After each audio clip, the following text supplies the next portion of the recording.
Bro, I really feel like this is going to happen. We're going to be able to upload our consciousness to the cloud. And so your body will decay and perish, of course. But when you upload your consciousness to the cloud, you'll be able to put that in a new body.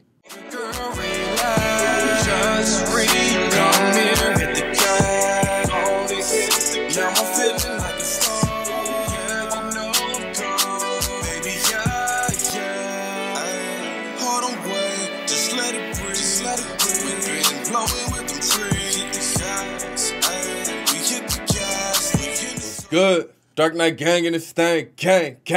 Hey, bro, today I'm about to do a video from the channel titled Pursuit of Wonder. This video right here is titled Why Living Forever Would Probably Be Awful. Y'all requested it. Don't trip, you not. Got y'all. I'm probably only going to do this video today. I know video is going up hella late, but it is what it is, man. I've been working on other things. My fault. I apologize. But anyway, this should be a great video. Y'all requested it, and I was like, yeah, I gotta hop on this. Like I said, I don't just want to react to, like, the entertainment stuff all the time. Sometimes I want to react to videos that get you thinking deeply. These are the type of videos I love to watch by myself. I'm gonna be honest. Before we hop into this, let me know down in the comments if you think living forever would be awful. Of course, there's some downsides to it, but me personally, live forever and never be able to die?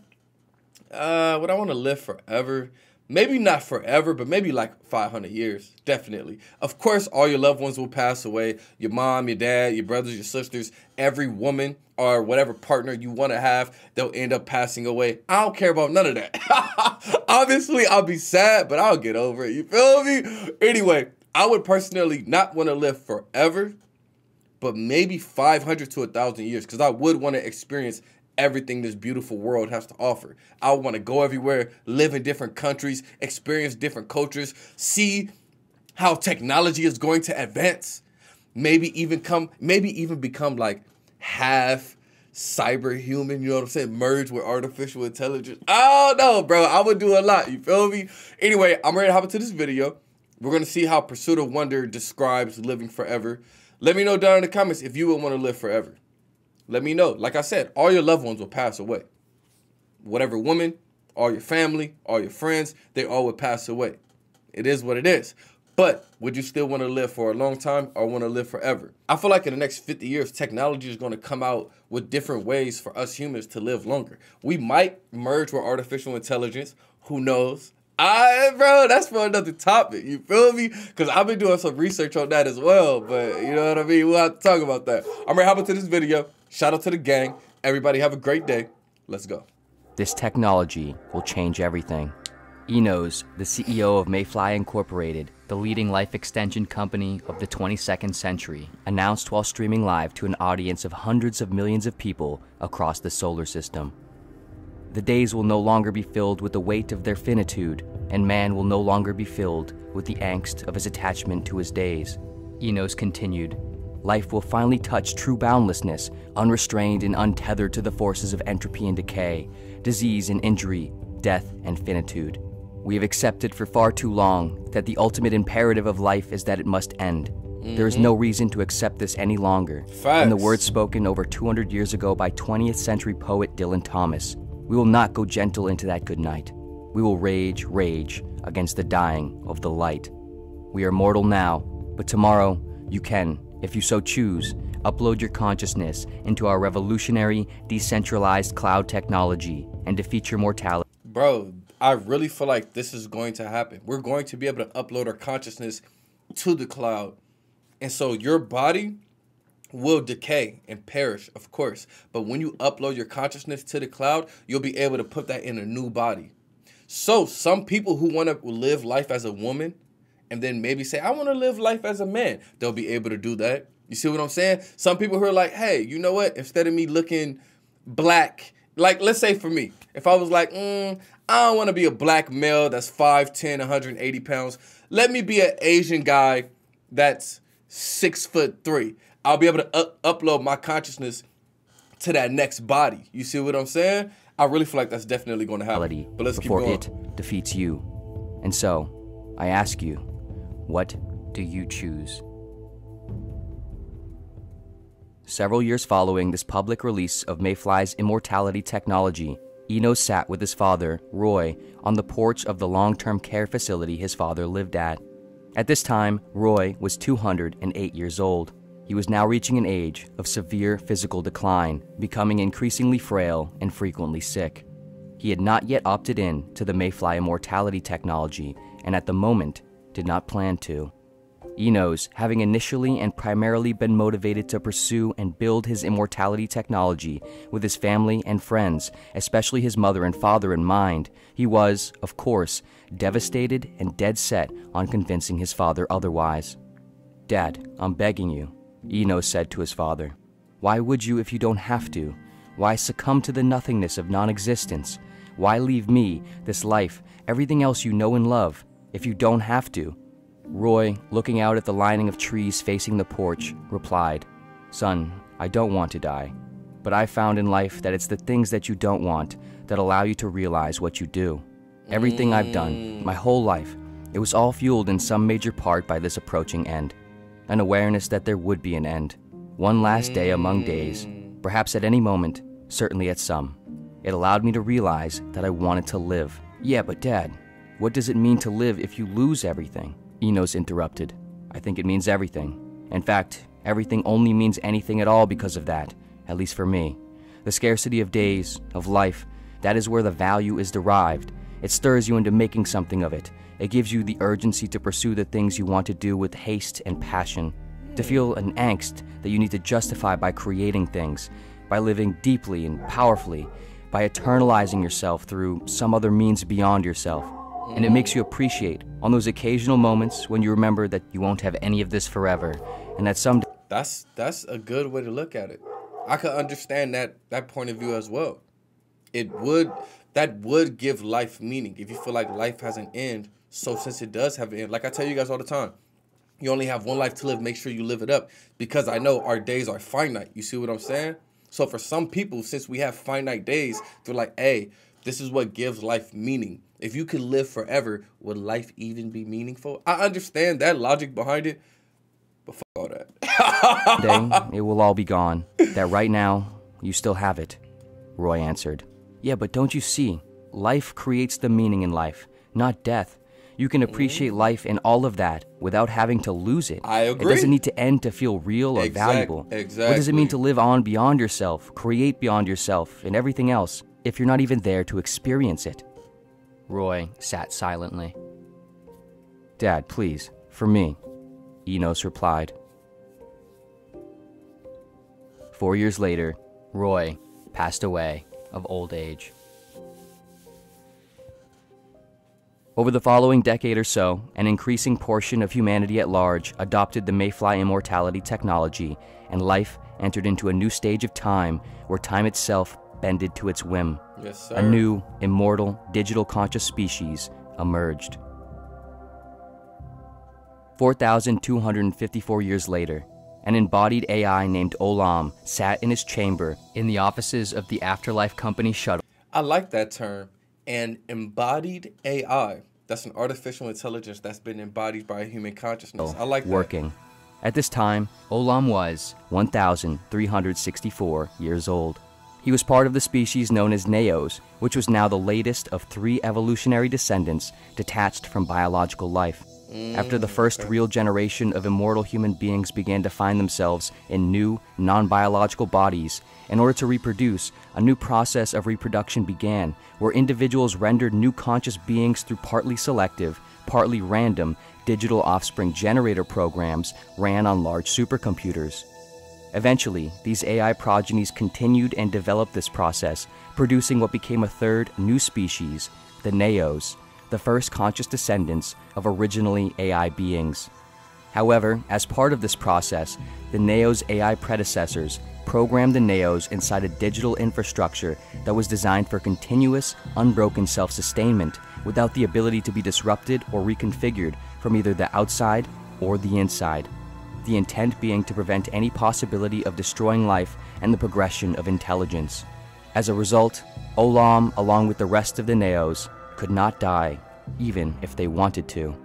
If their body was irreversibly damaged, The entire network of algorithmic information that built into the Neo's consciousness remained undamaged and sustained in a decentralized, peer-to-peer cloud computing infrastructure, where it was then automatically placed within a new conduit device inside a new body without ever ceasing the sequence of the Neo's existence. That's what I expected. Olam's life's work, however, and the reason he started a major tech company known as Afterlife, was to create a technology that ended this cycle and allowed the Neos to achieve mortality.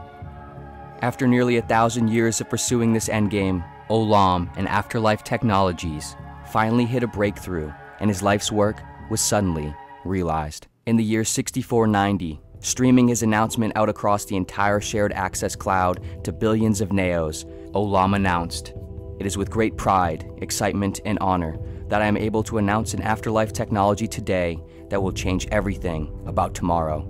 The minutes, the hours, the days, the weeks, the months, the years. They will no longer merely be numbers on a clock or a calendar. They will no longer just be reference points for scheduling and coordinations of space. They will become measures of past time that you cannot have back, intimations of how much time you have left. Time will..." You know what's funny? You see how the circle, you see how the pursuit of wonder is making this a whole circle. So once we achieve immortality, he's making it seem like our consciousness, human consciousness, or even these Neos consciousness, after a while, they're going to get tired of living forever, and they're going to want to be mortal. They're going to get tired of immortality, and they're going to want mortality. You see what I'm saying? Look, this guy is creating an afterlife. He's creating them to be mortal, and I bet you a lot of people are going to want that. Well, not people, but these quote-unquote Neos, because I guess consciousness is never satisfied. Like us, we want to achieve immortality. So look, people had immortality for a while. Now another conscious being is like, nah, we need to die. We need to have death, because all this life, if we continue to live forever, life is meaningless. It needs to have an end to have some meaning. You see how it's just, bro, this is a great video, man. Fill with a vital significance out from its core, and we will no longer be filled with the banality and dispiritedness of eternity. Until now, the day has been unending, without a night in sight. Without this night, without a darkness, without an end, we have not really seen a day at all. You are immortal now, but with this technology, you will be able to choose to impose the constraints and scarcity of mortality on your life, and finally, you will see it. We will all see it. In the words of the ancient philosopher Arthur Schopenhauer, mostly it is loss that teaches us the worth of things. The day must come to an end to call it one. The light must see its shadow in order to be perceptible, and life must end to teach us the worth of it. And so, I ask you, what do you choose? See, that's what I was saying earlier. I understand both reasoning behind it. I understand the people that says life is meaningless. Life is meaningless without death. I understand the people that say that. You know what I'm saying? I understand the logic behind it. However, I understand the logic of saying life still has meaning even if you don't die. It's not about the ending that gives it meaning. You can have meaning and continue to live forever. You can still enjoy life. You can still create works of art. You can still fall in love. It doesn't have to end without it. I mean, it doesn't have to end, and that's the only way it causes meaning. You see what I'm saying? Like love, for example. Do you have to go through a breakup in order for that love to have meaning? In order for that relationship to have meaning? Does that relationship need to have an end? And it's the same thing with life. Does life need to have an end in order for it to have meaning? I understand both sides of the spectrum. It depends on you. This is fire, though. I love to Over the think. following couple decades, an increasing portion of the Neos adopted the technology and entered into a new stage of their existence, where existence itself bended to their whim. An existence that resynchronized with the natural forces of time and decay, life and death. A new, mortal, digital conscious species emerged.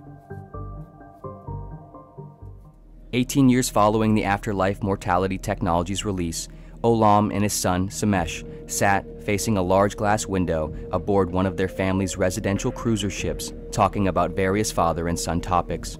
Samesh, now 154 years old, had not yet opted into the mortality technology, and at the moment, did not plan to. Olam, not wanting his son to remain trapped in the curse of an immortally unfeeling existence, was, by this point, becoming increasingly concerned. "Son, please, Olam said, "You don't have to continue on living forever. Why let yourself fall into the nothingness of everlasting existence? You can live a real life now." Samesh, looking out at the passing space of the cosmos, replied, "Dad, I appreciate what you are doing. For a lot of Neos, it may be the right choice. But for me, I'm just not sure." "But don't you see?" Olam interrupted. "Death is what gives life meaning. You will never feel the value of this existence if you have it all forever." "Yeah," Samesh interrupted back, "but it seems to me like perhaps neither mortality nor immortality ultimately resolve the problems of existence. Sure, to live forever is to feel life without urgency, without concentrated depth, but to die is to lose everything and for it to all go to waste. How could you or I or anyone say either is good or that one is better, at least in any universal sense? Is it not possible that neither life nor death fundamentally give life meaning? Perhaps it is just the nature of sentient beings to want to escape or rationalize the conditions of itself, mortal or immortal, and some sort of synthetic meaning is bound to be contrived either way." "So you aren't going to do it?" Olam asked with a tempered frustration. "I don't know," Samesh answered. "I still have some thinking I need to do. I have all the time in the world to decide." This video, Pursuit of Wonder, great video, bro. Let me know what you guys think down in the comments. Do you believe you have to die in order for your life to have meaning? Do you believe on the other side of the spectrum, you can live forever and derive any meaning from life that you want? Let me know down in the comments. Me personally, I'm kind of like the dude's last son. I believe it's your own choice. If you feel like things have to die in order to give life meaning, I get it. I understand completely. However, if you're on the other side of the spectrum to where it's like you give life your own meaning, you can live forever, you can fall in love, you can have experiences, you can work on great works of art, you can try to become an expert in whatever field that you want to become. That's what give life meaning. I understand them both completely. So for me personally, I just think it's whatever you want to do as a conscious being. If you need to die if you need your days numbered in order to give your life meaning, I get you. If you want to live forever, I get you. That's why I said in the beginning, I would probably live for 500 to 1,000 years. See how I feel after that. Because right now, obviously, I'm going to die. And I know I'm going to die. So I can't necessarily choose. That's why I would want to live for a long time, because it'll give me more of a perspective. And I'll know, like, hey, you can live forever and still derive meaning from life. Or I'll be like, you have to die. You have to. Because if you don't die, life is meaningless. Let me know what y'all thought down in the comments. This was a great video. Shout out to the gang. This is the only video I'm doing, bro. Peace.